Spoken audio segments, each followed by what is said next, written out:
இன்னைக்கு நிறைய பேர் என்ன நினைக்கிறாங்க தெரியுமா?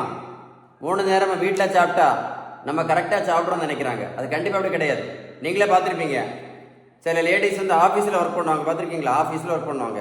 காலையில் எங்கே சாப்பிடுவாங்க? வீட்டில் சாப்பிடுவாங்க. மத்தியானம் வீட்டிலேருந்து சாப்பாடு கொண்டு போவாங்க, அப்படி தானே? சாயங்காலம் வீட்டில் வந்து நைட் எங்கே சாப்பிடுவாங்க? வீட்டில் தான் சாப்பிடுவாங்க.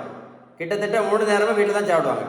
அப்படி சாப்பிட்ட பிறகு கூட நீங்கள் நிறைய பேர் பார்த்துருப்பீங்க, சுகர் மாத்திரை, ப்ரெஷர் மாத்திரை, கொலஸ்ட்ராலுக்கு மாத்திரை, இன்சுலின் ஊசியெல்லாம் போட்டுகிட்டே இருப்பாங்க, பார்த்துருக்கீங்களா? 3 நேரம் வீட்டில் சாப்பிட்ட பிறகு கூட. அப்போ என்ன முக்கியம்? 3 நேரம் வீட்டில் சாப்பிட்றது மட்டும் முக்கியம் கிடையாது. நம்ம வீட்டில் சாப்பிட்ற உணவு வந்து பேலன்ஸ்டு டயட்டாக இருக்கான்னுള്ളത് very very very very important. Balance diet தான் இம்பார்ட்டன்ட். நீங்கள் பேலன்ஸ் டயட் கரெக்டாக எடுத்தீங்க அப்படின்னா, பேலன்ஸ் கரெக்டாக எடுத்தீங்கன்னு வைங்களேன், இந்த இன்சுலின் ரெசிஸ்டன்ஸ் வராமல் தடுக்கலாம். இந்த இன்சுலின் ரெசிஸ்டன்ஸ் வராமல் தடுக்கலாம். அப்படி நீங்கள் வராமல் தடுத்துட்டீங்க அப்படின்னா சுகர் மாத்திரையும் வேண்டாம், ப்ரெஷர் மாத்திரையும் வேண்டாம், கொலஸ்ட்ரால் மாத்திரையும் வேண்டாம், இன்சுலின் ஊசியும் வேண்டாம். இல்லைன்னா பேலன்ஸ் டயட் எடுக்கலன்னு வைங்களேன், எல்லா நோயும் படிப்படியாக வரும்.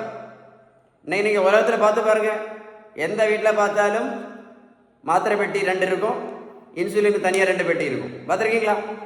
வீடியோ முக்கியமான வீடியோ சேவ் பண்ணி வைங்க, ஒரு கூட போட்டு கேளுங்க, வீடியோ வந்து ஷேர் பண்ணி கொடுங்க. இந்த வேர்ல்டில் வெரி வெரி வெரி யூஸ்ஃபுல்லான வீடியோ. சரியா? அனுப்புவீங்களா? ஷேர் பண்ணுவீங்களா? Very useful video.